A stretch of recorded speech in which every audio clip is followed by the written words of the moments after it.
And in regards to this particular information, I will also request Sandra to send this information to you after the end of this particular presentation tonight, or by tomorrow afternoon, this will be sent to you. Having said that, I would request to make sure that you have your names written down so that we know who it is that we are sending to. Thank you. So one other thing is that when you call your office phone number, whichever brokerage it is, when you call your office phone number, you will notice and you will hear different phone menu options. The first one being is if you're calling in regards to appointments, confirmations, showings, please press 1. The second being if you want to reach one of the real estate administrators, please press 2. So for all your real estate administrative needs, you can press 2 and it will take you to this particular department, or you can call this number and it will take you to one of our administrators here at the office to be able to assist you with your day-to-day real estate administration. The deals and the accounting department takes care of your transactions from the moment they go firm and onwards. Okay, so from the moment they go firm and onwards, the real estate deals and accounting department is what they take care of. So what are those areas? So in regards to your transactions, your commission checks, your trade record sheets, your commission statements, your billings and invoices, all of that is taken care of by the deals department. This department is open only 9 a.m. to 5 p.m. So Mondays to Fridays, 9 a.m. to 5 p.m. So anything that has to do with your commission, when you're getting paid, trade record sheets, have you received the invoice from the other brokerages, commission statement, anything with this particular department, only this particular department is able to answer you. So if you call, let's say after 5 o'clock and ask in regards to your commission checks or in regards to your deals, unfortunately the front staff or other departments will not be able to answer your questions because it contains some sensitive, private, confidential information that is not shared with everyone. Only the deal secretaries have access to it. So for those types of inquiries, it is best to call between 9 a.m. to 5 p.m. and you can call the number above. For all deals related questions, inquiries, questions, or any information that you need to send, you always send it to deals@realtypoint.ca.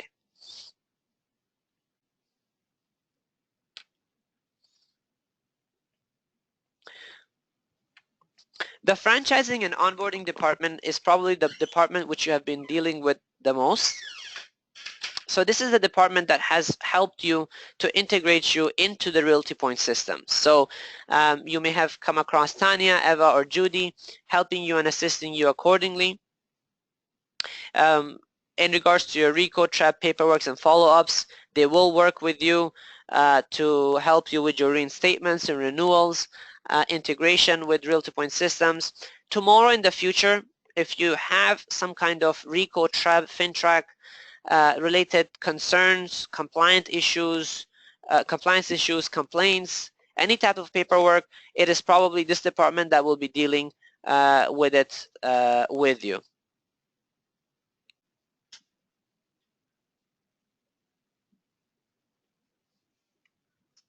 Okay. Again, the onboarding department's phone number is onboarding@realtypoint.ca, and the phone number is as follows.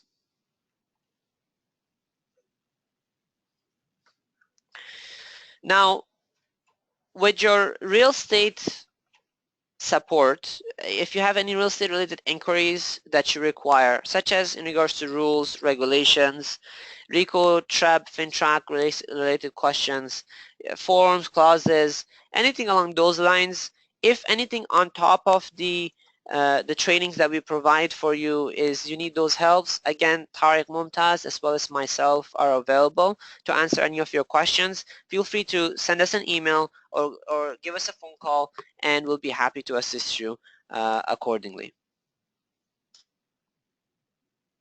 The marketing department of Realty Point is responsible to help and assist you if you have questions related to websites, or if you have lone wolf websites. With your social media and SEO, they can guide you accordingly. If you require, customer service relationship management tools and softwares, and with your communications, they can assist and guide you. This particular department. This department, by the way, is also responsible to gathering of information and putting together pre-construction related information for you. So this is the department that gathers all those information together, and they send it off to you. So that's where a lot of the information comes from, and you can refer to them for those particular needs as well. Okay, so the pre-construction sales department, the email is sales@realtypoint.ca, and that's the phone number. Do refer to your broker of records for anything related to pre-construction sales, and they will be able to assist you accordingly. During the sales time, in terms of sales coordination, unit availability, sales and signing facilitation, these are the various different individuals that are able to assist you at any given time. Now, all of these different departments are there to assist you in their respective departments. This is to help streamline and give you customized and detailed information in regards to any of those particular departments' responsibilities. So for example, if you call in regards to your showings to the deals department, unfortunately they will not be able to help you out. They'll forward you to the front department, to the real estate department, real estate administrators to help you with that. Likewise, if you call in regards to the deals department, you call about the front department or the onboarding department and say, what about my commission check? They will apologize, and then they will forward you off to the deals department. So it is important that you refer to the right department for the purpose and intention of the work or the service or the help that you require. Now, these departments we work with tremendously. We help them, we train them, we build on their skills on a weekly basis, and they are very equipped with what they need to do in terms of your real estate related administration. Having said that, should there be a particular situation that they have not dealt with, or that they have questions, or they need some direct intervention, then they would usually reach out to me and ask for my suggestions or opinions in that particular regards. Likewise, if you come across any particular situation where you need my intervention, let's say, for example, a particular department is not able to assist you to the extent that you require, then I'm always there and available for you. Likewise, we highly, highly welcome your suggestions. If you have any sort of concerns, I would like you to give me a call, shoot me off an email, send me an email, and I'll be happy to look into those and try my best to implement those suggestions that you have. So this is in regards to how you can receive support from the Realty Point team. Does anyone have any questions before I move forward? Great. So if anyone has any questions at any time, again, I'm just going to repeat, feel free to write it down for me in the chat box, and I'll be happy to answer those questions. So now let's get to the meat of the stuff. You've just been registered with TREB. You've received an email, a congratulations email, and welcoming you to the Toronto Real Estate Board. You've just joined the Realty Point team. What's next? What do you need to do?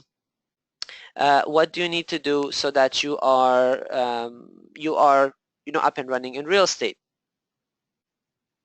Now, the first thing that you need to do is you have to pick up your Reco license. So once you're registered, your Reco license is delivered to the office where your brokerage is registered. You will usually be paged immediately, letting you know that your Reco license is available for pickup. And it is important that you come and pick this up as soon as possible, because you need to have your Reco license with you when you're trading in real estate. So when you're going for a showing, they can, and they may very well ask you, can I see your Reco license before you step into the property. So it is important, and you have to show it to them. If, as a realtor, if you don't have your Reco license with you, then that is you're violating Reco policies and rules in that sense. So you must have your Reco license with you at all times. So one of the first things that you need to do is come and pick up your Reco license. The second thing that you need to do, excuse me, the second thing that you need to do is you need to go to TREB and pick up your package. Along with your package, they're basically going to register you. They're going to, although you've been registered, they need to give you your authenticator, set you up with everything else. They'll give you an information package, and you need to pick up your authenticator. Your authenticator, they may, I think right now they're giving off an actual physical authenticator. Before, just a little while ago, they were giving off authenticators as a software on your phones, as an app. They were now, I believe they're giving the blue authenticators again. I believe in the summertime they're going to change it back up again. So they need to. I believe it's the blue ones. But nonetheless, you need to pick up your authenticator. An authenticator is basically a token. It basically produces a random digits of numbers, or like a password, for you to access the Toronto real estate market and all the listings. So I'm seeing a few questions, so I'm going to address the questions before I move forward. Yes, Zahir. So if you want to be able to access the MLS, you have to have an authenticator which shares and gives off a password or a token or an authenticator code, an authenticator password, authentication password, which you need to enter along with your member ID as well as your PIN, which you create at the time of picking up your TREB package, so that you can log in to the Toronto MLS. Okay, so there are a few other questions. So Philip is asking if you're transferring from other realty companies. So do we need to do the TREB orientation part 1 and 2? No. If you are, okay, so first and foremost, registering with TREB for orientation 1 and 2 is mandatory for all brand new real estate agents. You have to complete this within the first 90 days, or else you get, your TREB membership will get terminated. They will terminate you. So that is a mandatory 2 orientations that you need to do. If you are an existing agent and you're transferring from one brokerage to the other, you do not need to do the orientation part 1 and 2 again. This is for only brand new realtors that are part of the Toronto Real Estate Board. And yes, these information slides will also be provided to you. They will be emailed to you. Okay, so I cannot stress this enough. We've had some people who did not do their orientation 1 and 2, and they got, or they did 1 and they forgot 2, or they did 2 and they didn't do 1. They were terminated from TREB. So it is important that you continue, you do these orientations. What is the purpose of these orientations? It is during these orientations where they're going to teach you in depth in a lot of the things that we're just going to go over right now. So I'm going to skim through a lot of these training materials today. However, at TREB, they're going to go through it in detail. For example, how to access the Toronto MLS, where are all of the resources, how to search for properties, how to do a comparative market analysis. All of those things will be taught to you in depth. Orientation number 1 is a webinar. You can go ahead and do it online, that training. Orientation number 2 with TREB is mandatory that you have to do it in class. It's a 3-hour session that you sign up. Now, how do you register for these sessions? When you first registered with TREB, you get an email that tells you about these orientations, and down below there's a link which you click and you register yourself for a specific date to do those particular orientations. So now that you are ready for, you have your authenticators and you're ready, we are going to now learn how to do or how to use the Toronto MLS. So we're going to try to skim over this very, very quickly.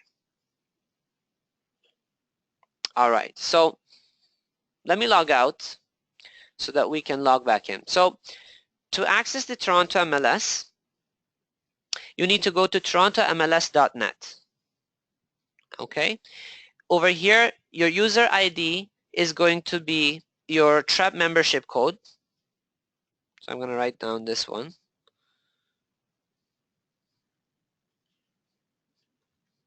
Okay, and then your PIN is what you have created yourself when you were picking up your authenticator, and your authenticator password is what the authenticator is going to share with you. So 278, and it's a randomly generated number every 30 seconds, I believe. All right, so let's log in.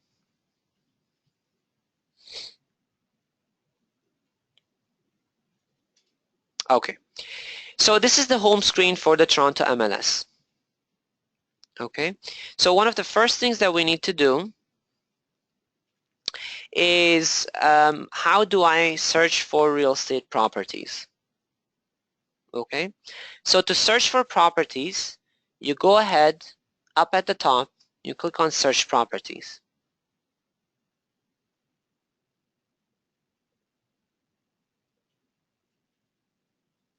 Okay, once you've clicked on there, to your left hand side, you will see the search button.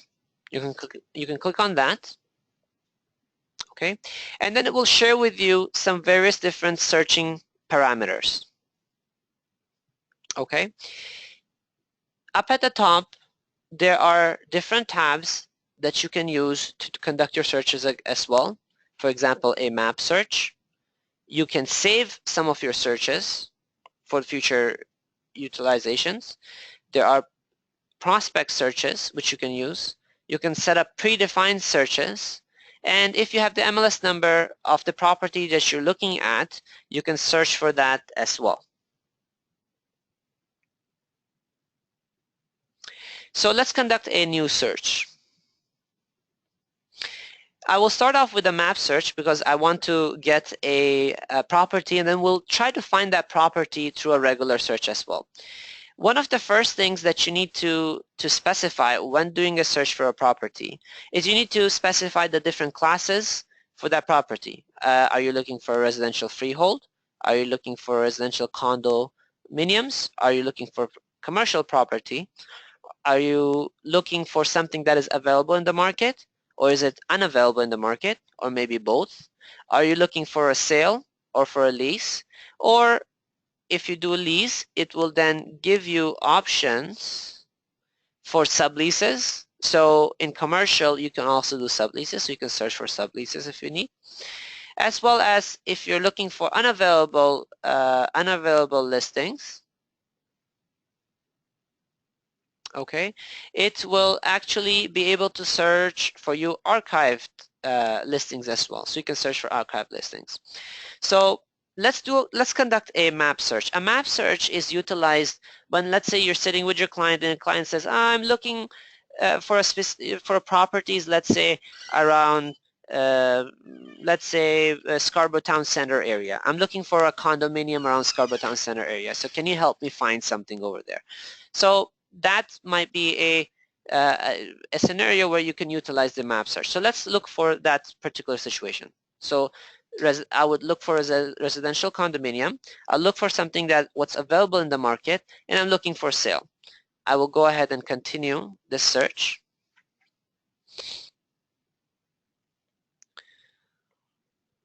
So what I can do is, I know that Scarborough Town Center area is around McCowan and 401, so I will look for some properties within this particular area. So I can then go ahead and take a look.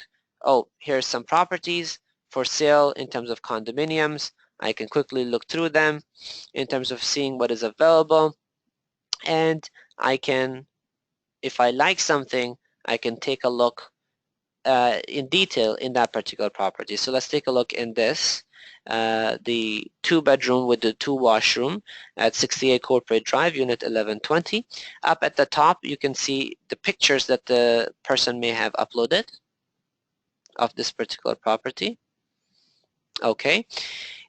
This is all of the MLS information about and the property information about this property. Okay. Another very important area for you to read is the brokerage remarks area. This is something that is private to you as a realtor that you need to note and identify. Up at the top, there are usually schedules. These schedules are also important for you to refer to them because this is additional information or forms that you need to fill out or you need to agree to. So this one has a Schedule A actually that they have uploaded for you that you need to take a look at. And there's another schedule here up at the top, which is the Schedule B of the property. Now I'll explain what these different schedules are very shortly when we get to the forms. Okay, so I've seen this particular property, let's say, and I like this property. So let's go back. Okay. So let's take this property as an example. We'll keep this. Let me load this up, and I'm going to print this and save it for myself. So I can do broker full.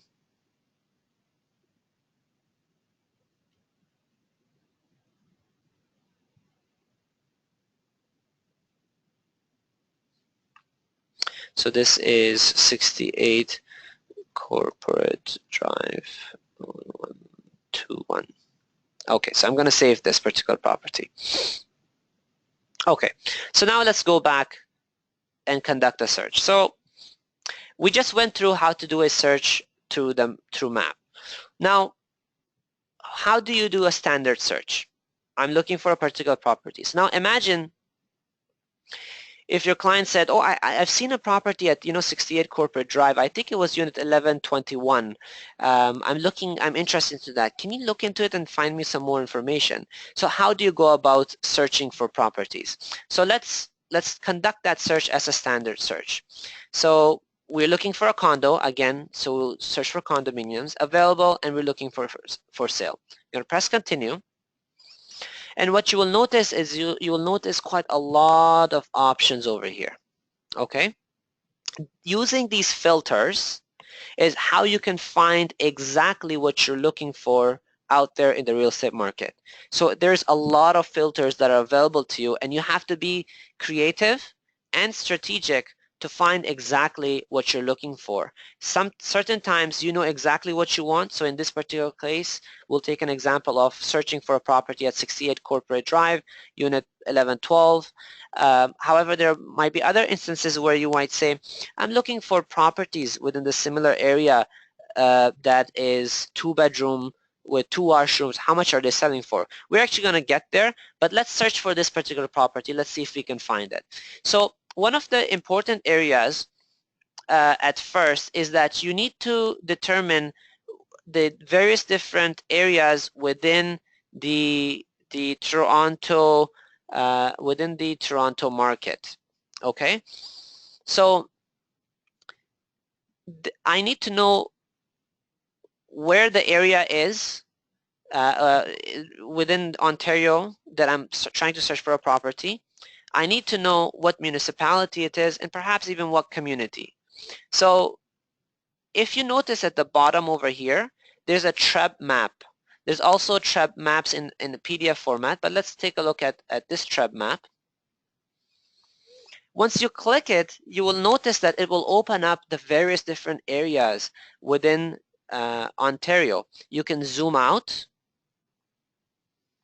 You can zoom in to find exactly what you're looking for. So the area that we're looking for Toronto, right? So this area is Toronto. This area is the York region, the Durham region, the Peel region. You will notice Mississauga and Brampton falls in the Peel region. Vaughan, Richmond Hill, Markham falls in the York region. The Toronto is all the way, up until Etobicoke, North York up until the Steeles line, and all the way until Scarborough. So Pickering, Ajax, Whitby falls in the Durham region. So this region, I know that I'm looking for the Scarborough Town Center area, so I'll go into Toronto. Once I zoom in further, actually, at the top right over here, I'm looking for, remember when I'm searching, I'm looking for area, municipality, and community. So if you click here, municipality and communities, it will show you exactly that information. Maybe you don't need the communities for now. Let's take a look at the municipalities. So here within the area of Toronto, I'm looking for the area that I need is McCowan and 401. So here's McCowan Road. I'm going to zoom in a little bit. So here's McCowan Road and here's 401. So let's take a look at, and this is the area that I need. So let's see what area this is. So the municipality is E09. So we're in the Toronto area under the municipality of E09. So let's say I'm looking for the community now, make it even further. This community is called Woburn. So now I have figured out the exact areas that I need to search. So I need to search for Toronto. I need to search for the E09. If you notice, Toronto is divided into different portions. Toronto Central, Toronto East, and Toronto West. Okay, so the area that we need to search for is Toronto E09, and the community was Woburn. Okay, so if you notice already under the count, it's telling me that the community there's 19 listings under condos in this particular area. So it's already has it narrowed down to quite an extent. Okay, let me go back. I have a few questions. So David Zhang is asking, where did you get the map? The map is located right here. So when you click on, from the home page, when you click on search for properties, it brings you to this page.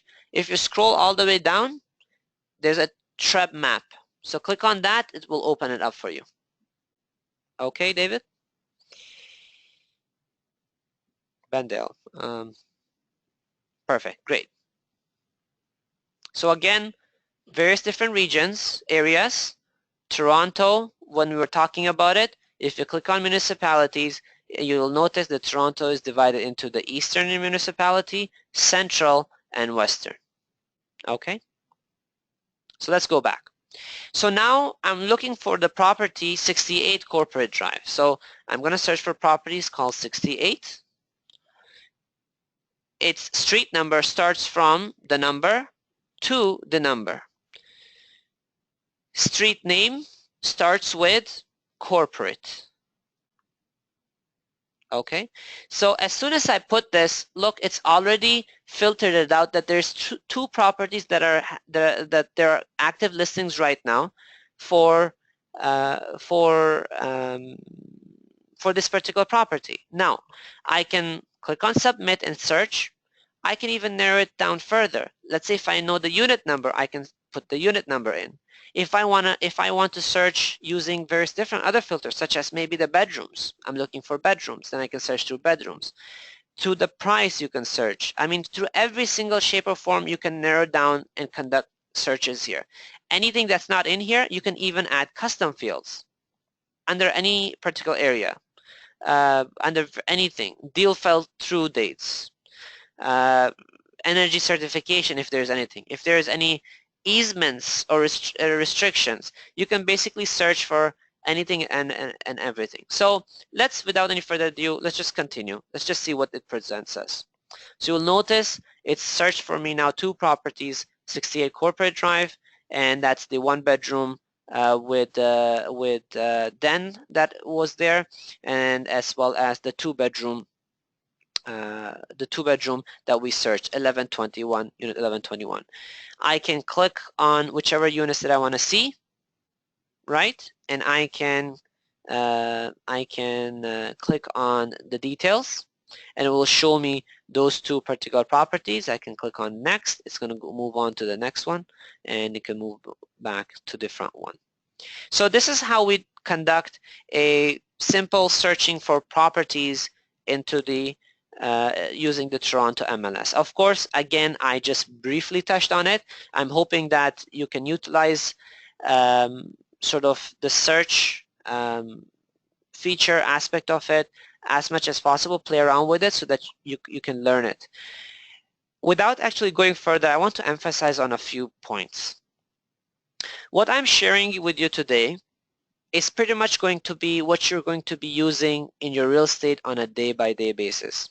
Especially the Toronto MLS, try your best to learn it as best as possible. Visit these different areas, play around with it, go to the different links, different buttons, different areas, go through across all of these things. Public records, e-commerce, collaborate, professional development, condo corner, or yeah, all of these different areas visited, the more information you have, the easier your real estate life will be. Especially learning to search for properties, doing comparables, you're going to be doing this on a day-by-day basis. After this, we're going to be talking about the basic forms, learn how to use the web forms, learn how to do the basic forms because that's what you're going to be needing on your day-to-day real estate. Invest the time, it's going to be very well worth it for you in the long run. So now we have searched for properties. What happens is this particular client is telling you now, great, I really like this particular unit that you found for me, $399, 2-bedroom, about 1,000 to 1,200 square feet. Great, I'm interested in this property. But can you look for me? Can you see can you do comparables for me? I want to see how much do these houses are going for. So you have to find comparables of these particular houses. So how do you go about doing that? So let's do that. Again, we'll go back and start from the beginning. So we're going to click on search. Now, this time around, instead of doing an available, what I would like to see is unavailable. Unavailable listings for sale. And if I want to look at the very long, years ago listings that were present in this particular property, then I can use archive listings. Otherwise, in today's market, nothing remains for a long time, so we can look at the most recent one. So let's continue. Let's try this one again. So what I would like to search for, so we're going to go Toronto. Municipality was E09. And it was the Woburn community. Okay. We wanted to look for 68 Corporate Drive. Now, how do you do comparables? Where does it matter? Should you look at it in the area? So let me show you a few things. So let's go back. Here's McCowan. Here's our building. So to find comparables, how best is it? Should you look for condos in Toronto and just compare it? Should you look for condos at E09 and compare it? Should you look for condos in Woburn in the communities or Bendale and compare it? Should you look for condos that are within the same street? Should you look for properties that are in the same building? The more further away you are, the more inaccurate your comparables is. The more closer you get, let's say if I can find properties within the same building, 68 Corporate Drive, that are similar to this particular property that we just saw, a 2-bedroom, that's the best comparable that you can find. Even going across the second building at 60, there's these buildings, by the way, 68 and 88 Corporate Drive, these are twin buildings. They are from the same builders, tower number 1, tower number 2. Even although it does give you a very similar idea about the comparables, but even from tower to tower, the prices could differ for many, many reasons. Maybe one tower is in better condition than the second tower.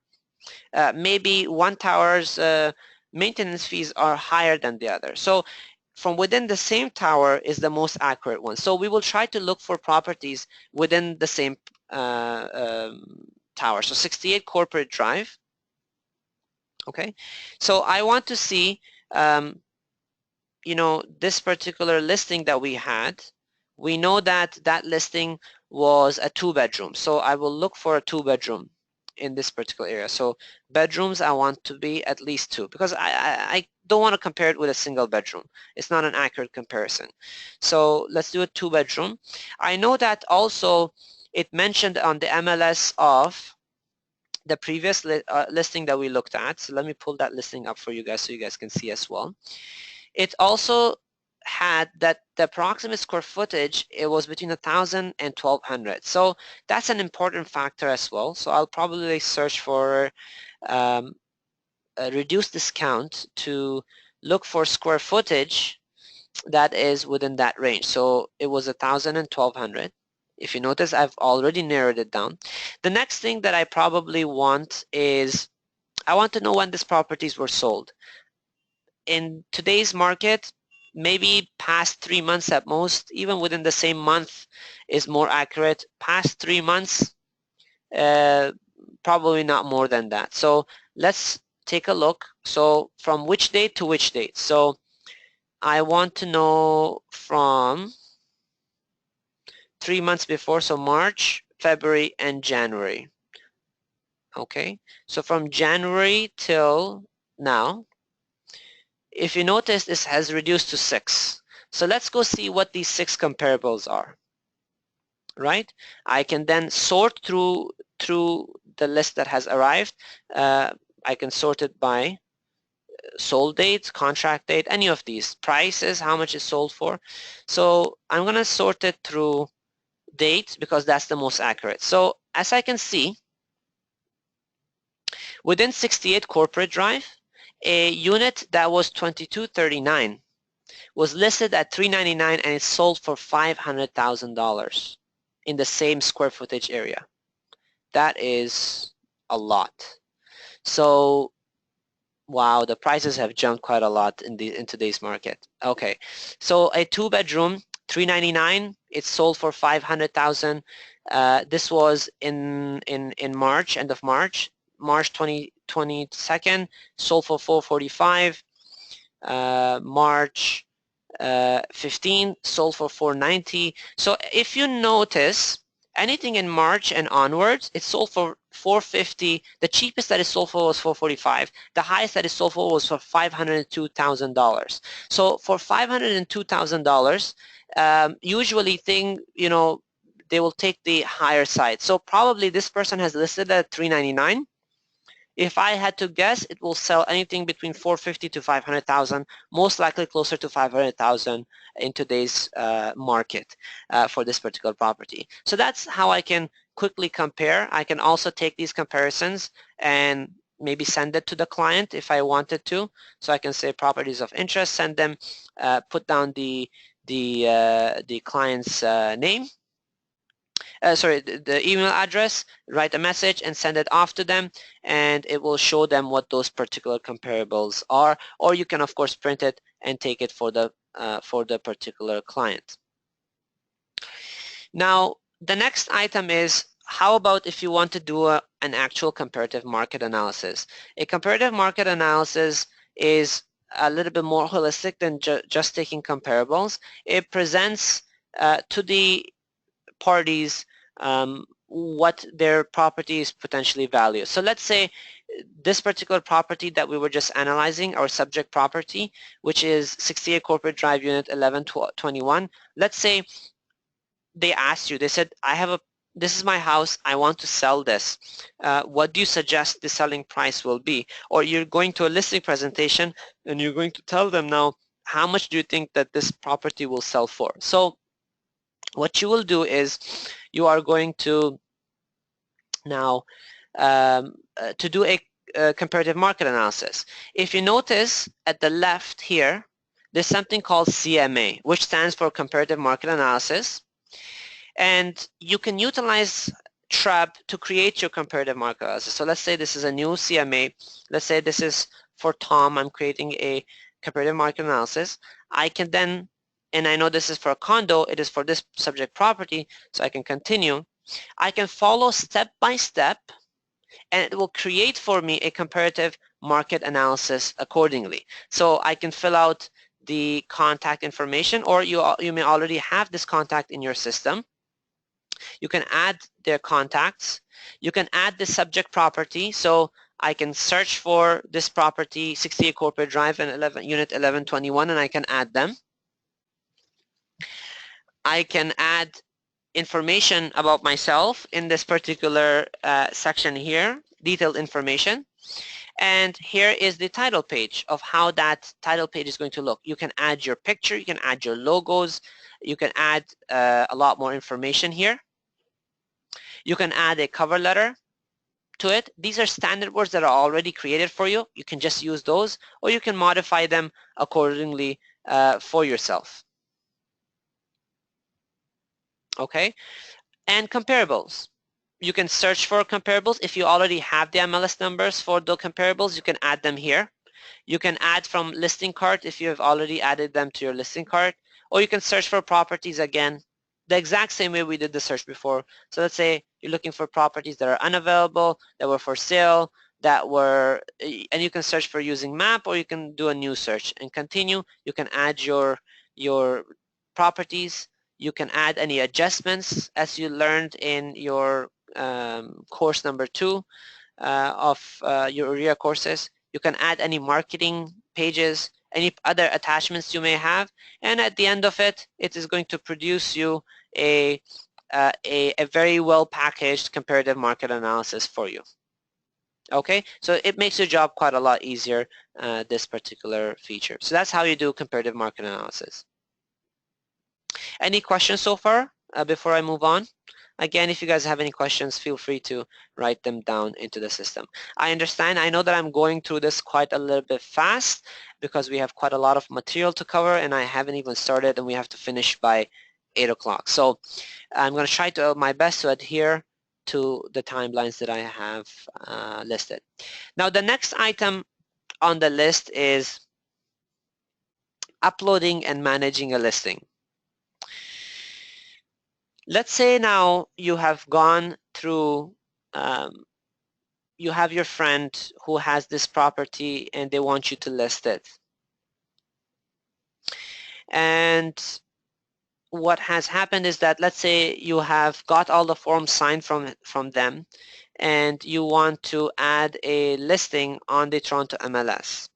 You have two options to do that. You can either upload the listing yourself, or you can send it to the office and the office will do the uploading for you. And regardless of it, it is important for you to know how to add it. So I would highly recommend that you learn how to add your own listings.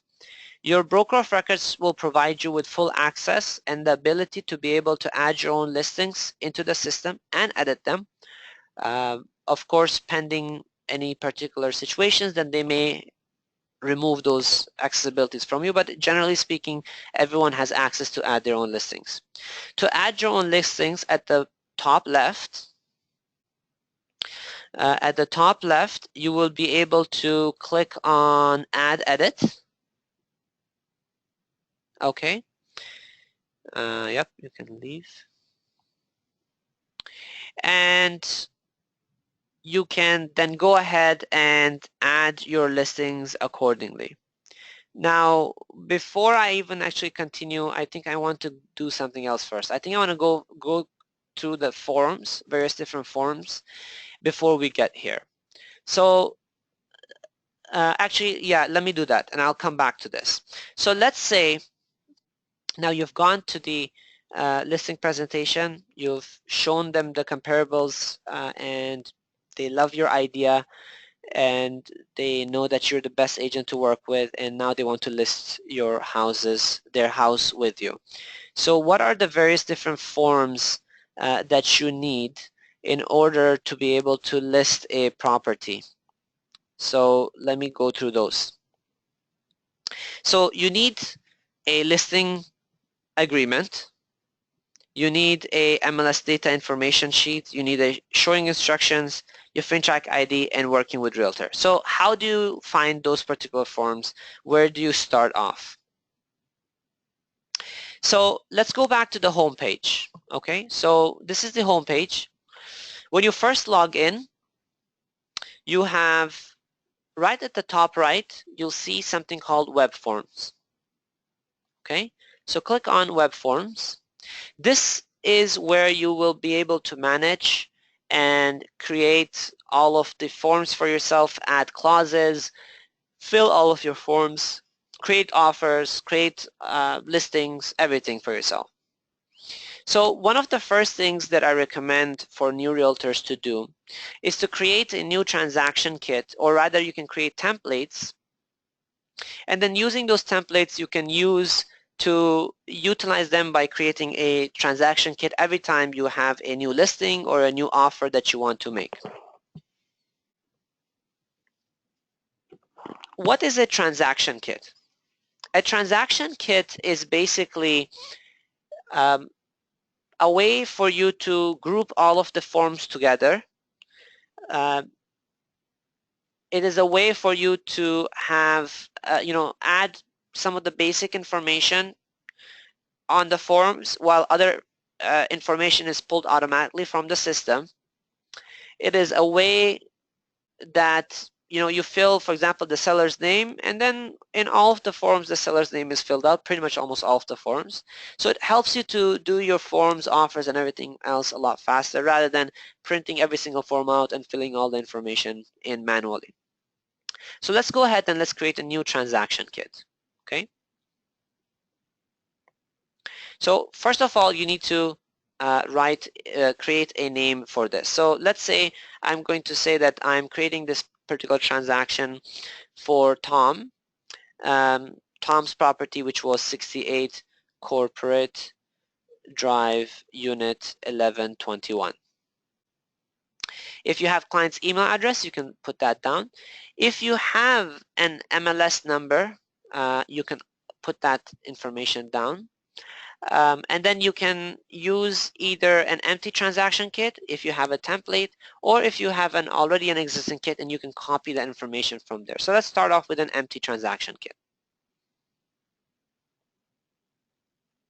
So within this, because we're doing the listing documents, first and foremost, with any type of properties that you want to list, that you want to be able to sell, you have to have an agreement with the sellers, and that is called the listing agreement. To find a listing agreement, you can just search for it,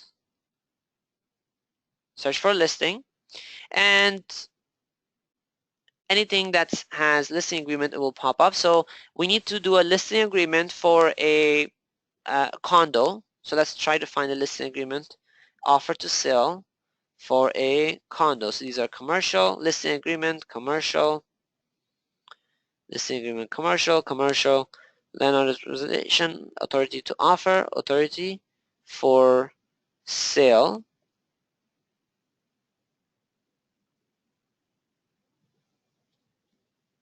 Okay. Here we go. Listing agreement, authority for sale. So I'm going to add that. I'm going to look for another form that I will need is the MLS data form. Okay, so if I want to put this property on the MLS, I have to look for the MLS data information form. So the information, there we go. MLS data information condominium for sale. So I'm going to add that. Along with that, I need a form called working with Realtor. Okay, so working with the Realtor form. Okay, these are some of the standard forms that you will need. Let me just make sure I didn't miss anything. Oh, yes. And of course, you need the FINTRAC individual ID for it. So you need the FINTRAC individual identification form. Okay. Once you have created this particular form, this kit, as you note, these are the different forms that we have added. I'm going to create and save this transaction kit. Once that is done, you will note, let me change the views. Okay, so once that is done, you will notice that I have the first form will pop up. This is the listing agreement. So this is a form where all of the again, which is a contract between the real estate representative as well as the sellers, that they are going to now list this particular property. So I'm just going to quickly go over this. If they want this to be listed on MLS, or they would need to initial this. If this is an exclusive listing, then they will need to initial. The important areas here is your how long your contract is going to be. Okay. How much you're going to offer. So what is going to be your listing price? How much is going to be the total commissions that the seller will be paying? And how much commissions will the cooperating party or the person that brings the buyer will be receiving? So let's say if this is 5% and it's 2.5%, then 2.5% will go to the listing agent, 2.5% will go to the cooperating agent. Make sure to have all of these places initialed, signed, and acknowledged by the sellers of the particular property. And of course, if both of the sellers, i.e. the husband and the wife, let's say if this is a matrimonial home, if a husband and a wife are on the title, then both of them need to sign this listing agreement. If only one of them is on the title, then the seller needs to sign it. Whichever spouse is on the title, it needs to sign, and the other spouse will need to give a consent. So you will need to receive a spousal consent before you can list this particular property into the market. Okay, so this is the listing agreement. The other form that we discussed, Sahir is asking, exclusive listing doesn't go on MLS. That is correct. Okay, so if it's exclusive listing, it will not be put on MLS. MLS data information form is the form where, actually, let me show you something else before I go to the MLS data information form.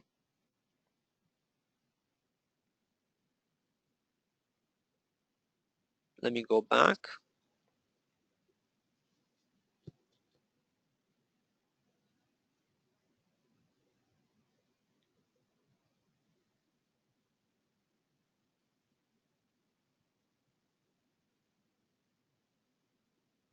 Oh, it's taking its time. There we go.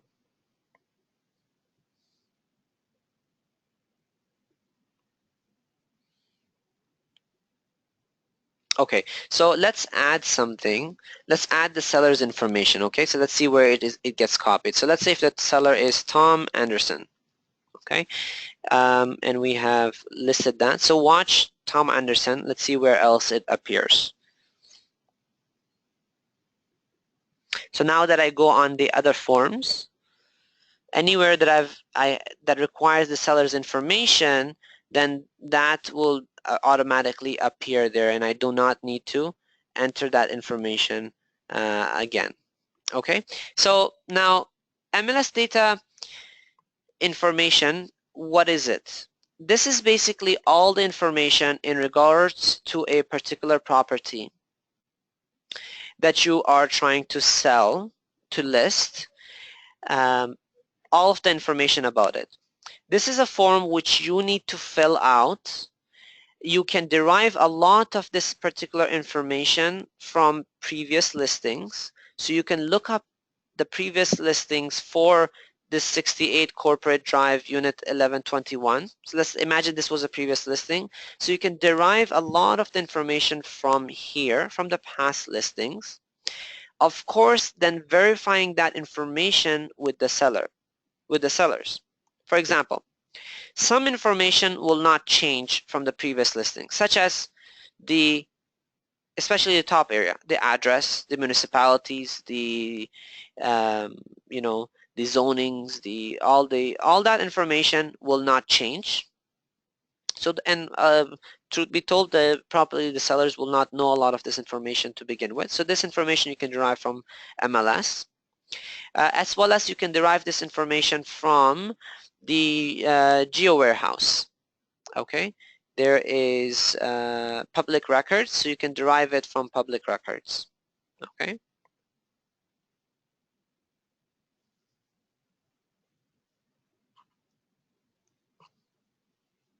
Okay, so I can search for the property,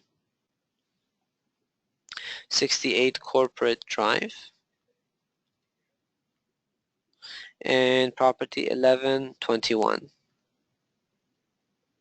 So once I search for it, look, it shows me everything about this particular property. It shows me the address, the municipality, the roll numbers, the property type, the condominiums, the legal description, these buyers, the sellers, all that information is listed for me here.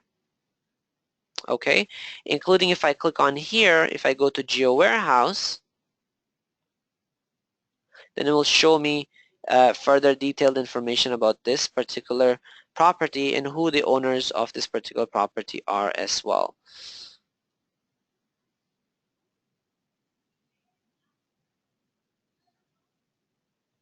So then I can then search for it and it will show me all the information here as well. Okay, so let me skip through a lot of this stuff.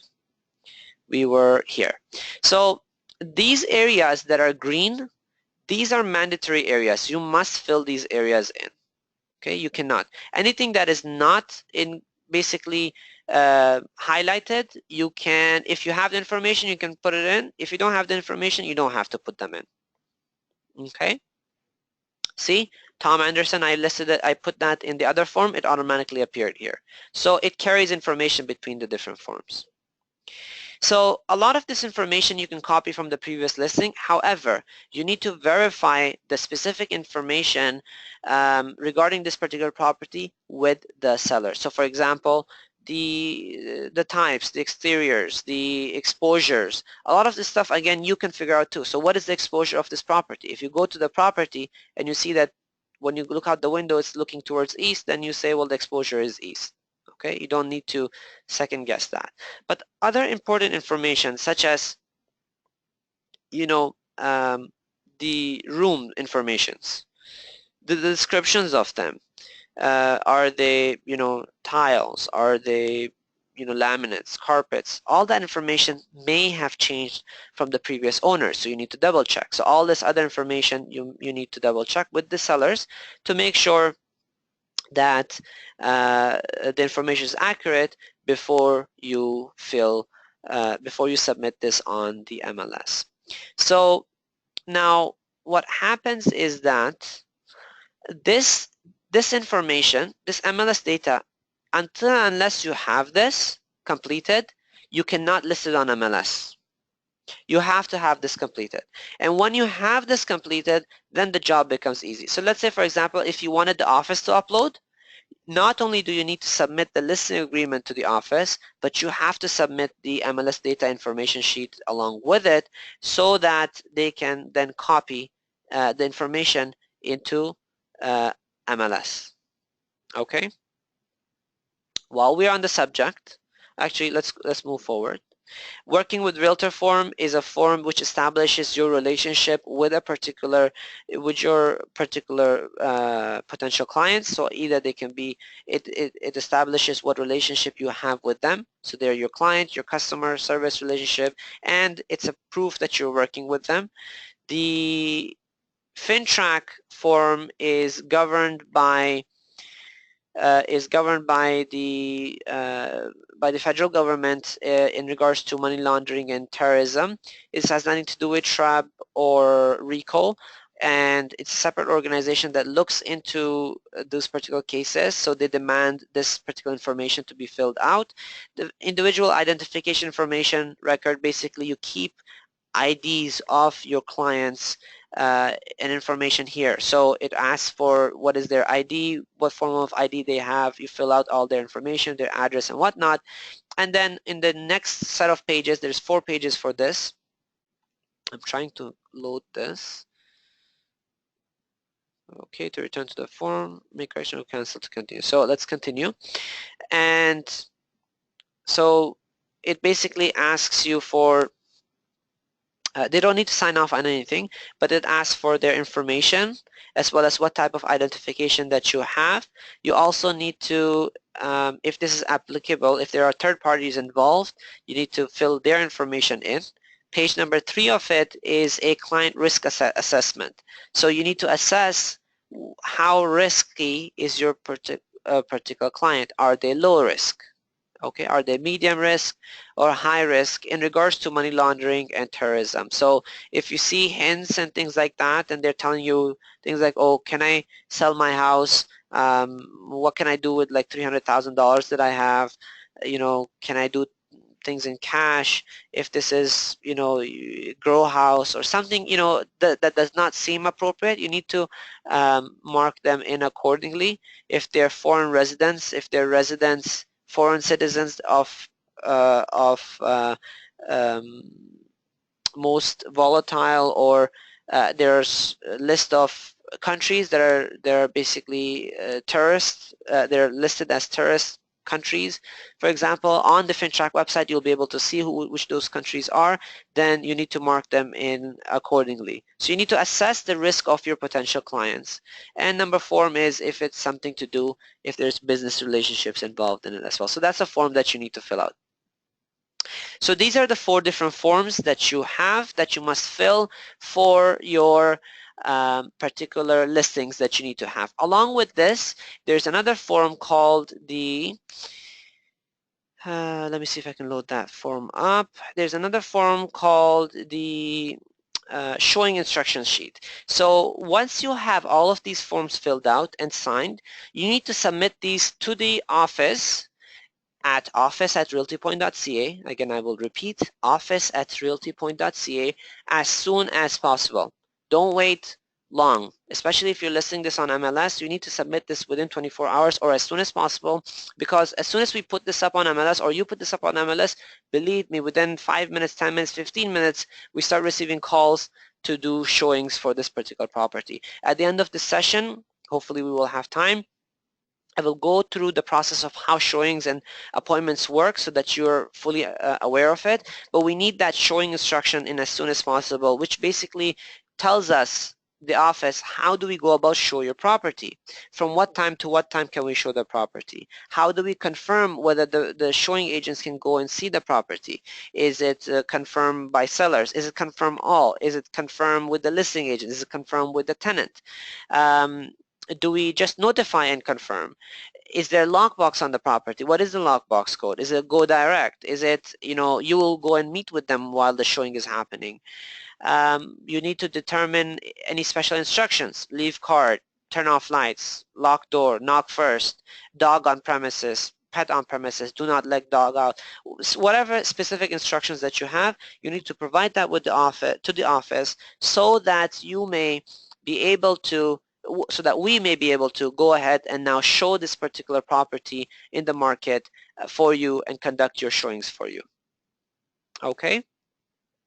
So these are the various different forms that you need. Now, how do you now go ahead and list this on MLS? Again, coming back to here, we go and add an edit. We're going to now add a listing, and we're going to, because we know that this listing that we're adding is a residential condo and we want to add for sale, we'll continue. What you will notice is your MLS data form that you have now filled out. It's the exact same information, you just copy and move it over. So let me compare it with you. So under locations, we have the assessment role, the municipality, the area, the community. Under locations, we have the area, municipality, community. All of these, the ones with the blue asterisk, means these are mandatory fields. You must fill these out. These are equivalent to them being green over here. Okay? So, and that's pretty much it. You copy the information that you have here and you paste the information accordingly into this, and then you click on submit at the end of the day. Now, before we go any further, there's something else called Schedule B. Okay? Schedule B. In this Schedule B is all of the policies, all of the listing office policies. So let's say if you're listing, then your brokerage's Schedule B needs to be uploaded to the schedules over here. So this is where you're uploading your photos, and under attachments, you're going to upload a your office Schedule B. So in the Schedule B is your office's policies that whoever wants to put an offer and purchase this particular property, they must adhere to these office policies. Every or most, or rather I should say almost all of the brokerages has a Schedule B that must be signed along with the offer. All of our brokerages as well as your brokerage also has a Schedule B. This Schedule B was emailed to you when you joined one of in your welcome email. You should have had that. If for any reason you don't have your Schedule B in your welcome email, please send an email to onboarding@realtypoint.ca and request from them your office's Schedule B. So what types of policies or clauses are in this Schedule B? For example, what type of trust account do we have? Is it interest bearing or non-interest bearing? So all of our offices are non-interest bearing, but other brokerages, they may have interest bearing accounts. So they will say, this is an interest-bearing account. This is how much interest you can potentially earn. This is how you can earn it. We need the SIN number. We need the IDs for the clients. And there's going to be a $75 administration fee if you want interest on the trust, on the deposits. So information in regards to, for example, that. It might contain information in regards to policies, regards to the deposits, that they need to be certified or bank drafts, and not like personal checks and policies as such. So your Schedule B, with every listing, a Schedule B must be uploaded. That is mandatory. So when you send your listings to the office will upload the Schedule B for you. But if you're uploading your own listings, make sure that the Schedule B is attached onto it as well. Okay? So that's how you do a listing, and you can also edit the listing in the future again if need be. Okay, so again, please play around with this particular system. Well, now that, let's say you have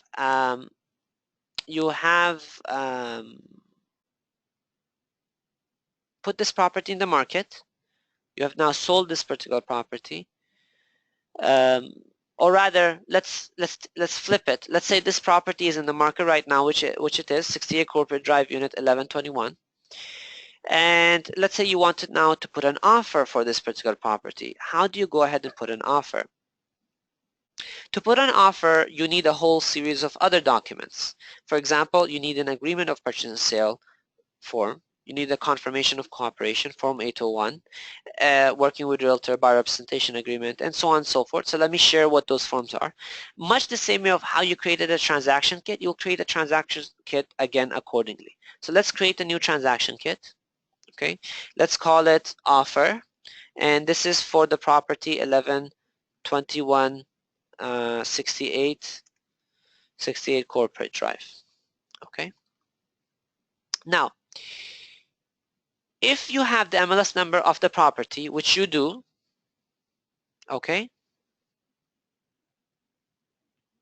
here we go. You can put that information in there and we will populate it with the information from the MLS. So let's start off with another empty transaction kit. So the first form that you need is an agreement of purchase and sale form. Okay, and because this is for condominium resale, this is for condominiums, so we need an APS for condominiums. So let's add that. The other form that we need is a confirmation of cooperation. So agreement of purchase and sale form was the offer form that you need. Confirmation of cooperation is the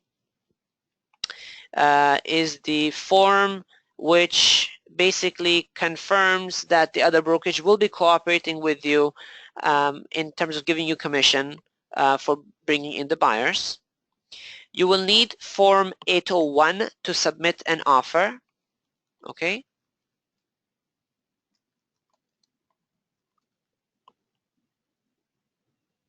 Oh, offer summary. It's called offer summary. Offer summary document, Form 801. You will need a working with Realtor form. Again, establishing your relationship with the with the clients.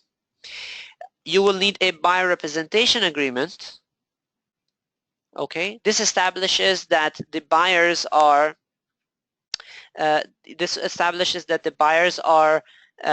basically you're representing that they're your clients. Okay, buyer representation agreement, authority,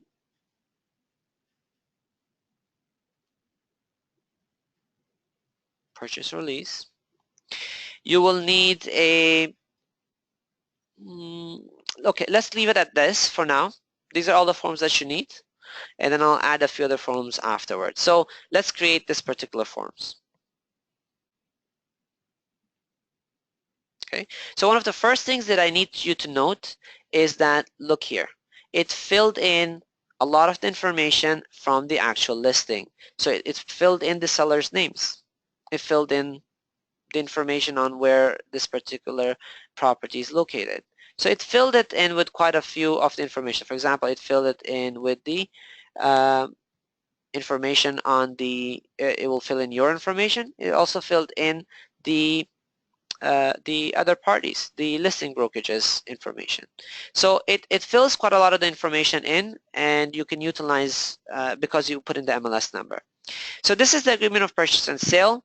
A few important areas that you need to note is the offer date. This is the date where you are going to be putting the offer. You're going to put your buyer's name here. You are going to place your purchase price here. So let's say if you were going to offer $450,000 for this particular property. Oh, one too many zeros. You'll notice that it will add the same amount in text. You need to put in your deposit amount. How much is going to be your deposit? Let's say you're going to put in 20,000 deposit. Okay. You need to add if there is Schedule Bs that you need to fill. Your irrevocability date, until when is your offer valid? When is your completion date? When do you want to do the closing? You need to add, I'm skipping a lot of the stuff, so I'm only going through some of the important areas that you need to know. The title search date, usually 2 weeks before the closing date, okay? And then, of course, the signatures of the buyers, okay? And your acknowledgements signed accordingly. And your Schedule A is where you are going to now insert any particular clauses that you have, okay? You may decide to have custom clauses, but to add clauses, you can click on Insert Clauses. You will notice that it will take you to a section where there are clauses. So let's say I'm looking to standard clauses. I can add a balance due clause. Okay. I can search for it. So balance of purchase price. I can add the cleaning clause where I'm saying that I will leave this position in clean, and that the sellers will leave it in clean and broom swept conditions. I can add the inspection clause, so I can look for inspection, right? Inspection of property by a home inspector, right? I can add, let's say, a mortgage clause. Okay, so let's say I'm arranging a new mortgage. So various different clauses, I can add these clauses. Once I've added them, I'm going to click on next. It's going to ask me certain areas that I need to fill, so I can fill them in. So let's say inspection, I'm adding it to be, you know, by 5 p.m. on a specific date. I want to say, let's say till next week, Wednesday. And likewise, I can add detailed information in regards to the mortgage, the particular clauses that I need to put. Having said that, remember that these are general clauses that you can use. You can customize these particular clauses for yourself and add them to your custom clauses, and that way you can use them all the time. So let's just add these particular clauses into our agreement of purchase and sale. So if I now scroll down,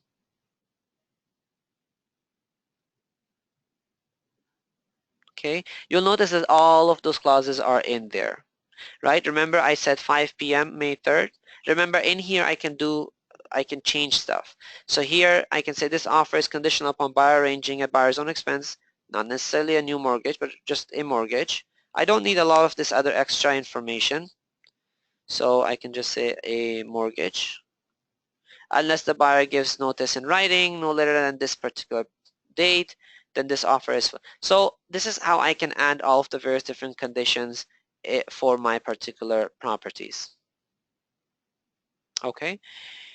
The confirmation of cooperation form is, again, like I mentioned, is the form where it basically mentions who is, what is the role of the listing brokerage, what is the role of the cooperating brokerage. If there's multiple representation, you need to specify that.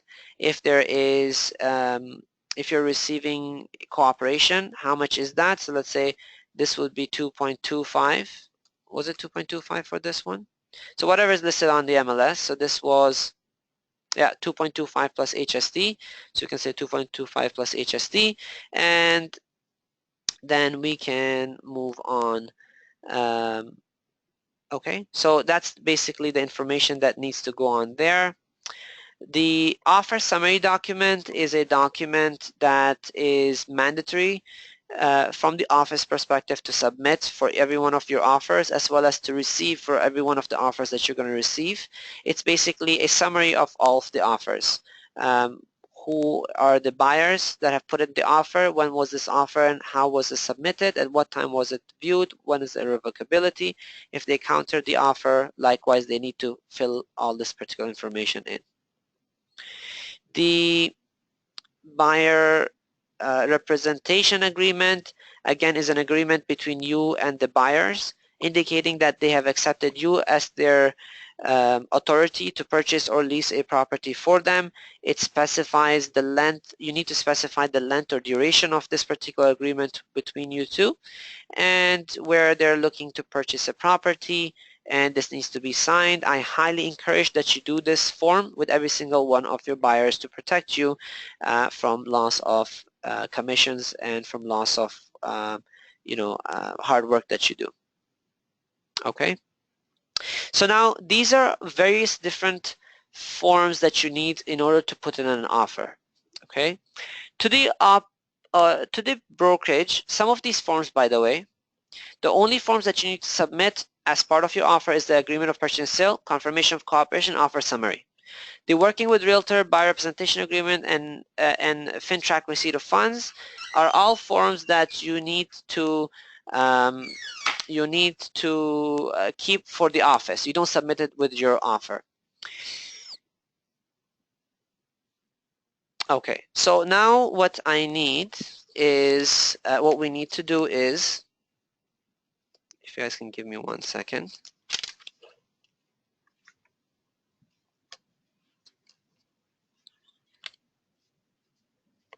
So we have a question, all these forms do we have to fill or do we get help from the office staff? So you need to fill out these forms yourself, okay? Again, because these are your clients, these are your buyers, and they're your sellers. So you need to fill out, this is what you will be doing on a day-to-day basis on the field. So you're out there, you have a buyer representation agreement you need to fill out, so you need to learn how to do these forms.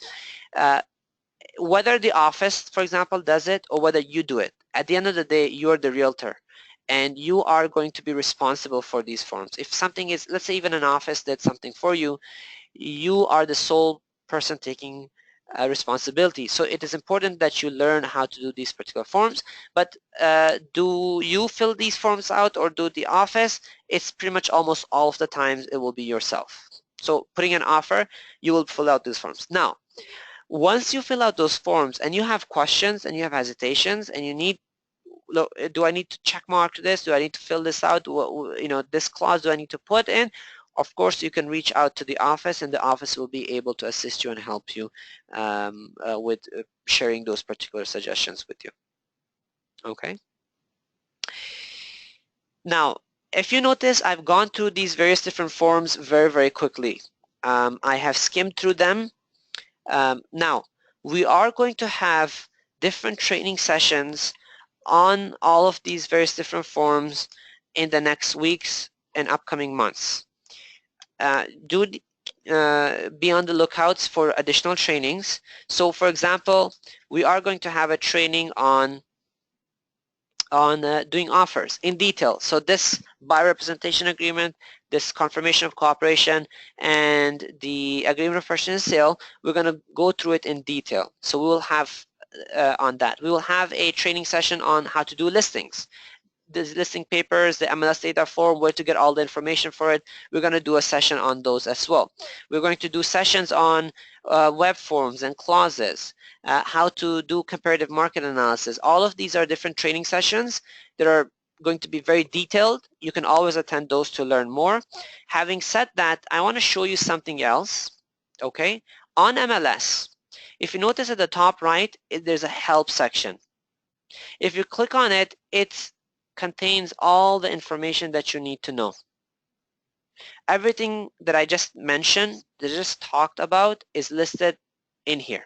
How to create or do a CMA, for example. If you click on it, it will tell you exactly how to work with CMAs, how to navigate, how to add, how to do everything that I just mentioned. So everything is here. You just need to look through it to help yourself out, including but not limited to. Let me share some other useful areas on the MLS before I move forward. So on the home page, if you notice, there is a forms and clauses section. If you click on that, you will see a forms explained section. Click on that. All of these forms, agreement of purchase and sale, for example, that we just talked about, these are all of these forms. They have an explain forms section. So if you go through this, it will explain to you exactly what you need to do. When do you need this form? What is its purpose? What do you need to fill out in different parts and portions? Why do you need a deposit? How, so it helps you. Every single section in red is the explanation of how you need to fill this information out. So there's quite a lot of information here for you. Let's say you want to do a listing agreement. Let's look for listing agreement. Here you go. So it explains to you exactly how you can go ahead and fill all these forms. So like I was mentioning, Stratus, this MLS has quite a lot of information for you to help browse around it, because it will help you. Let me share with you another resource section that can help you. If you click here, e-commerce, realtor, and e-store, click on products and services. Up at the left side, you will see a list and area of sort of recommended companies that can help you in various different things. So if you need help with accounting, referrals in regards to accounting, you can refer to those. If you want to know about, let's say, home staging people, if you click on that, it will give you some suggestions on the various different home staging individuals that exist. If you have, for example, you want to know on legal services, I want to know lawyers, insurance, inspectors. I mean, everything is here. You can receive those suggestions from here. Okay, so feel free to look around these areas, help yourself get familiar as much as possible with these particular forms, so that you may be comfortable that tomorrow you can put in an offer, so that you may be able to put in an offer. You can do listings. I mean, this is going to be your day-to-day thing, so learn it as best as possible. We have another question. How about pre-construction sales? Which forms we use? For pre-construction sales, you do not use any of these particular forms. Well, actually, my apologies. You can utilize a form called buyer representation agreement, again, to make sure, I highly encourage it, to make sure that the buyers buy through you and not through someone else. So buyer representation form, you need to reach out. Maybe you can use a form called working with Realtor. That way it establishes basically your relationship. In regards to actually forms to sign a contract, that will be done by the builders. They have the agreement of purchase and sales already prepared with their conditions, which your clients will need to accept. Likewise, there's a worksheet. Again, that will be provided to you by each of the builders, and we will send you that information. Okay, so let's get back to this particular example. Yep. Now, actually, before I actually continue, you did bring up some in regards to pre-construction. There is a information session on pre-constructions this Saturday. This Saturday at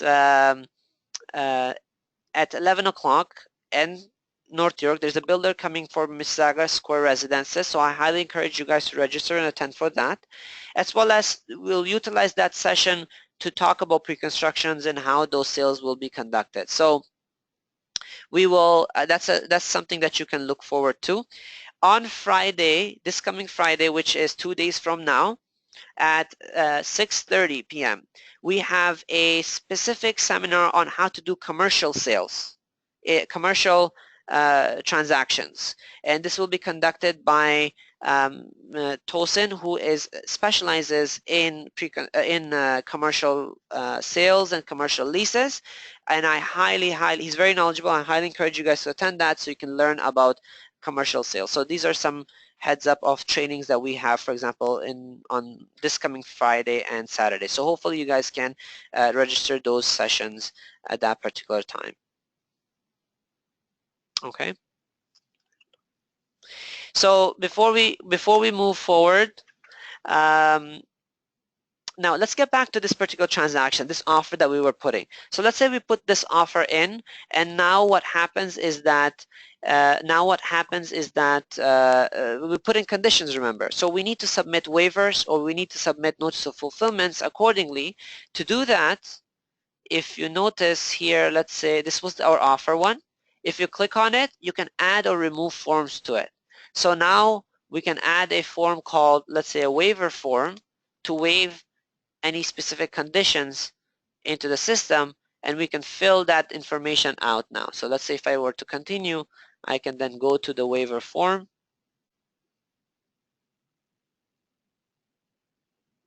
Okay, so it's going to show me what that form is and all the waivers that I need to do. So you can add your waivers, notice of fulfillments, or amendments, or any other forms in accordingly. So I will, in the preservation of time, I will try to move on.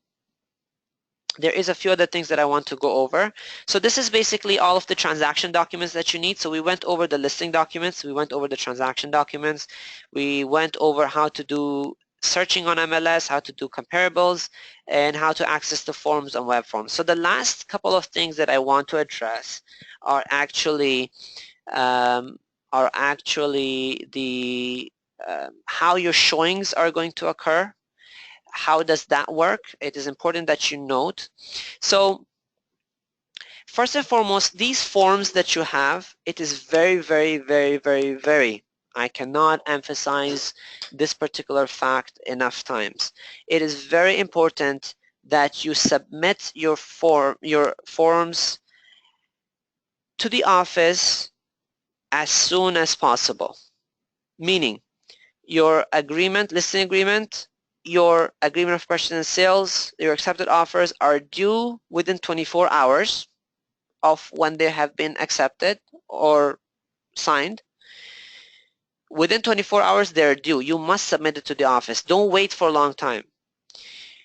This is office policy. As per Reco, as per TREB, we must have those documents right away. However, we request that you submit it as soon as possible. One of those reasons is because for your appointments. For example, let's say if you have a listing, for your appointments, we need to be able to show your property. So how does the appointments work? How does appointment booking work in the GTA area, in the Toronto real estate market? So let's say if you want to book an appointment for a property, or let's say let's say you listed this particular property and someone wants to book a showing for this. How does that procedure work? So whoever wants to book an appointment, the showing agents, let's say someone else likes your property, they tell their agent now wants to book to see this property, they will call our office and they will book an appointment saying, I would like to see 68 Corporate Drive, Unit 1121, and I need to book an appointment. So we will take down their name, their office phone number, their company name, their email address, and we will, the time that they want to see the property, we'll book that into the system. Based on the showing instructions that you have provided us, we're going to now compare this particular appointment time and see whether we can confirm or non-confirm this appointment. After we make that decision, then that, let's say we can confirm or non-confirm this appointment, then we call the other brokerage, the actual brokerage office, and we give them a confirmation or a non-confirmation, letting them know that whether they can go see this appointment or not.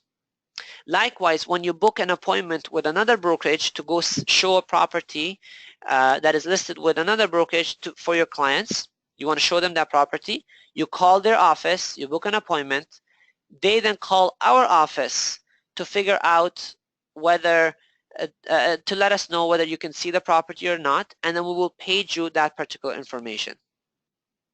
Okay? So that's how the appointments work and appointment bookings work. The other aspect of it that you need to know is in regards to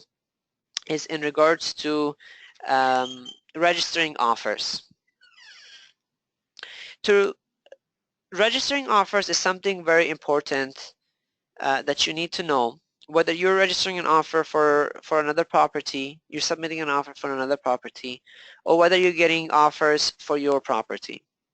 This is, even some experienced agents have troubles in this particular area, so I want to drive this point home because it's a very critical matter. When you submit an offer to someone, you want to make sure that that offer is presented to the sellers. Likewise, when you're submitting an offer on a particular property, you want to make sure that there is a fair and equitable opportunity for all while submitting those particular offers. So there are certain procedures that we need to take, that you and I need to take in this particular case.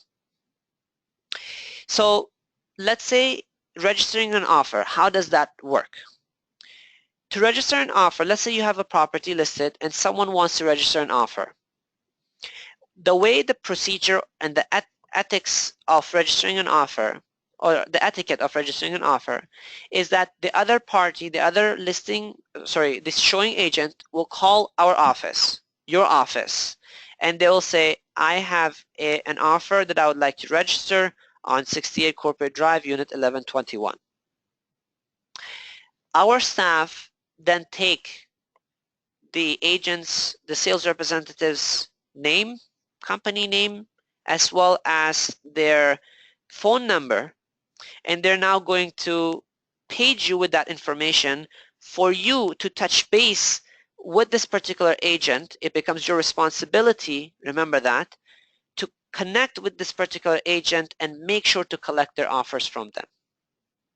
When someone calls in, or let's say, for example, tomorrow when you are calling in to register an offer with someone else, you have to make sure that you have an offer already signed and ready to deliver. You cannot call in the other brokerage and say, I would like to register an offer, and your clients have not signed their offer as of yet, because once you register it, it becomes registered into the system.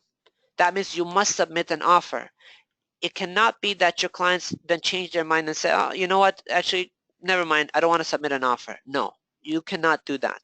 Much the same way, the other agents, when they're submitting an offer for your property, once they register it, that means they have an offer at hand. If someone does not practice this, they can be penalized by Reco for this particular practice. So it is important when you're putting an offer, before you register an offer, you tell the listing agent that you have an offer to register. You must have the offer signed by your clients, because you don't want to be in a situation where you register an offer and your clients now change their mind. Number two, once they submit this offer to once they call in the brokerage and they submit this information to us, we will page this information out to you.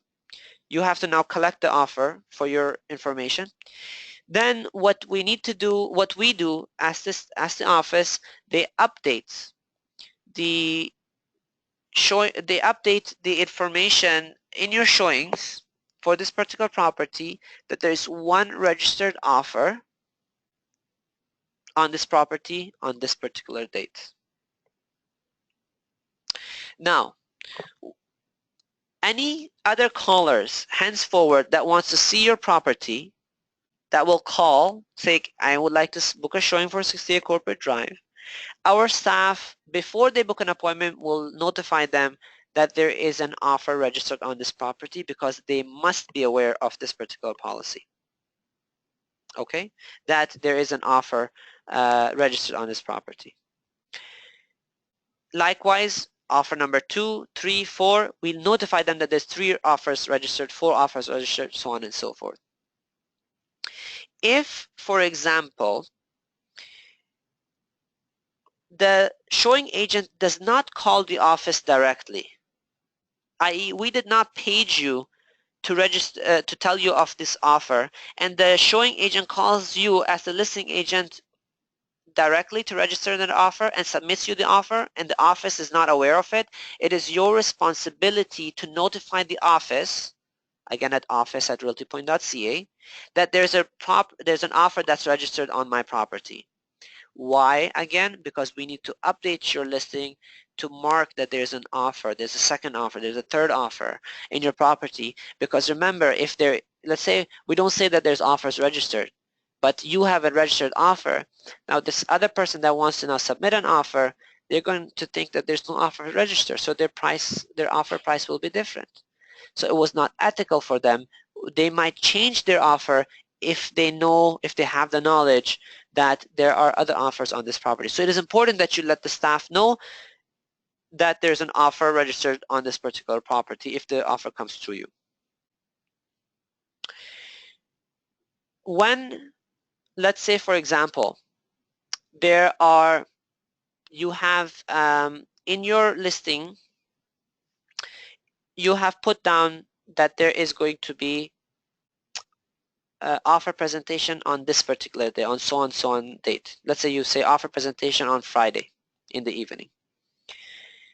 If you decide to change that or modify it or add an offer presentation date or accept preemptive offers, you have to notify the agents, all agents that are interested on this property, that have seen this property, and you have to send a message to them, or you have to call them, you have to let them know that there is a offer on this particular, that there's this many offers, or the offer presentation dates, anything that has to do with the offer, you have to let everyone know, because you can be in trouble if you don't give a fair playing field to everyone, all the realtors, to have a fair opportunity to submit an offer. And in this multiple offer crazy situation of a market that there are impatient, to use a good word, or pissed off agents out there, so I apologize my terminology, that will go to Reco or TREB, or most likely Reco, to complain against you if you don't treat them equally and ethically, because of the pressures that they have from their clients. So it is important. I wanted to specify some of these forms, some of these items. Please make sure that you handle your offer registering and offers properly. Some I know ask about lockboxes, where they can get them. You can get these lockboxes from TREB. You can get them from Staples, from Home Depot. This is a common question that we get asked, so you can purchase them at anywhere there. You have to purchase and keep as many as you need. Likewise, your signs and installing and removing of these signs. There are companies that are out there that post your signs for you. Again, if you refer to the resource section of TREB that I just showed to you, you can find those different companies that do these postings. For example, there's Brook Brothers and sign installers and whatnot. You do need to get your own for sale signs. You will provide it to them, to these companies, and then they charge a nominal fee, I think $50, $60 or something. Anytime you have a listing, you call them, they go ahead, they put up a post, and then once it's done, they remove you call them back and they remove the post. They keep your signs for their next listing and for your next listings. Hopefully that answers that questions. And in regards to signs and advertising requirements, there are specific guidelines and rules that you must follow for signs. So let's say if you do Reco, signs and advertising requirements. The first page is these guidelines by Reco that you must follow when you're doing advertising, whether it's on the web, on the internet, on your flyers, on your business cards, on your feature sheets. It very simply explains exactly how to do your advertising. If anytime you have any questions, like whether your advertisement that you have done meets these standards, just send an email to marketing@realtypoint.ca, send them your artwork, and they will let you know if this meets those guidelines or not, if it's okay or not. But you can refer to this guidelines, or share this with your graphic designers. That way they know exactly what information to put in for your particular designs, whether it's for sales signs, business cards, advertising flyers, and whatnot. So it is important that you follow these, because again, should Reco come to find out that you are not meeting these guidelines, they may give you a warning, they may even fine you um, depending on the severity of not following the rules. So this is a common question that people ask, and that's what you remember. Again, it was Reco sign and advertising requirements. Just Google it, first page, you will see those guidelines there for yourself. So 7:55, I think we did quite well. I wanted to thank you guys for attending this training session. I know that I covered quite a lot of material in the short span of time. I will repeat, I am hoping that you will go through, refresh your mind with, browse around the Toronto MLS, play around with it, look through web forms, look through all of those forms that I just mentioned, and play around with them, look at them, get yourself familiarized as much, because these are the common things that you will deal with on the day-by-day basis. So hopefully this was an idea to give you, to fast track you into the real estate if you're a new agent, just to give you an idea of how the real estate market and the actual world works, regardless of what you have learned in your courses. So hopefully this was helpful and beneficial for you. We do have a couple more minutes. If you guys have any questions, feel free to write down those questions for me, and I'll be happy to entertain those questions in the next couple of minutes. So we have a question, can we have a list of listing documents and offer documents? Yes, you certainly may. This presentation that I just conducted, this slideshow, which contains all of those particular documents in them, I will share this presentation with you. Actually, on that particular note, all of you that have attended this training, we will going to email you all this information, and as well as the Realty Point support documents as well. So make sure that you have your names written down. I know there's a few people that don't have your last names. If you can write down your names for me. So for example, Pawan, Saher, Baldev, and caller 01. So if you guys can write down your names for me, that way then we can record and we can send you guys this slideshow, the support document, and any other information that I have promised you.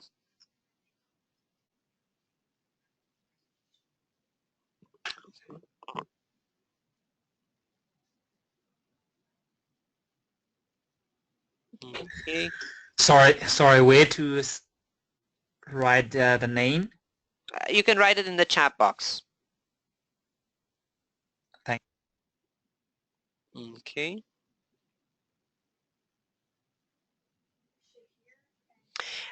Question we have, are Fridays and Saturdays training webcasted?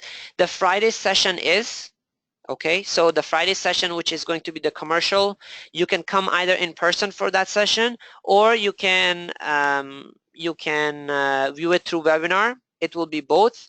The Saturday's training session, unfortunately, that is in person only, and it will not be broadcasted online. So the Saturday session will be in person, because again, there is going to be private and confidential information that will be presented in the Saturday session. So that session we will not be broadcasting. Okay, and Pawan, if you can also write us down your last name so we know, because we have a lot of Pawans, truth be told. So I want to make sure that we collect that, we send it to the right person. How long is the Saturday training? The Saturday training will be from 11 to 11 to 12 will be the presentation. Depending on how many people registered, we might do an extended sort of pre-construction sales seminar, like sort of training for beginners. That will be after 12 o'clock. We will send an email out in regards to it. And if that does happen, that will be maybe at 12:30 to 1 o'clock we'll finish. So let's say 11 to 1.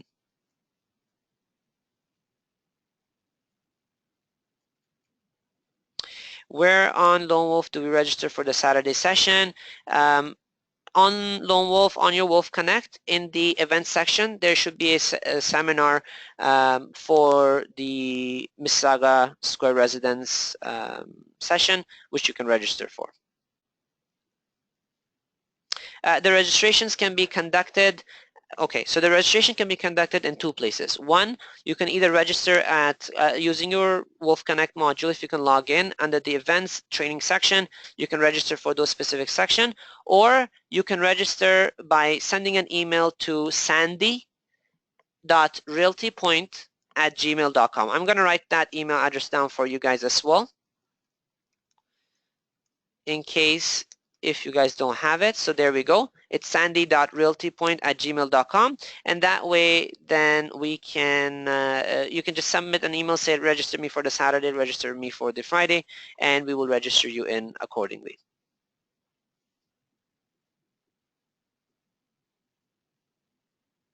I haven't received the license yet. Can I still attend it? Yes, you can. If you have not received your license yet, i.e. if you're registered already with Reco and you have not received your license, that's not a problem. Just come over here and pick up your license at the office. If you have, if you're not a Reco licensed agent as of yet, and it's your paperwork is in process, you can still attend. That's not a problem. Okay, where are these sessions? These sessions will be held here at the North York office at 240 Duncan Mill Road. The Friday session will be in the office at 403.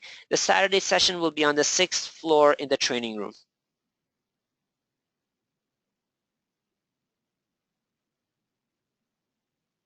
Any other questions?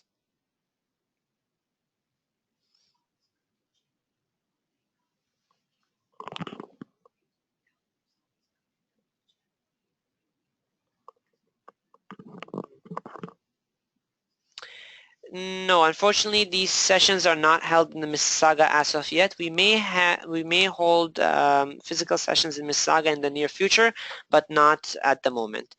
The Friday sessions, again, Sahir, they will be available online, though you can join us through webinar if needed. The Friday session is at 6:30. Okay, so 6:30 on Friday for the commercial real estate, and 11 a.m. on Saturday for the pre-construction sales seminar for Mississauga Square Residences.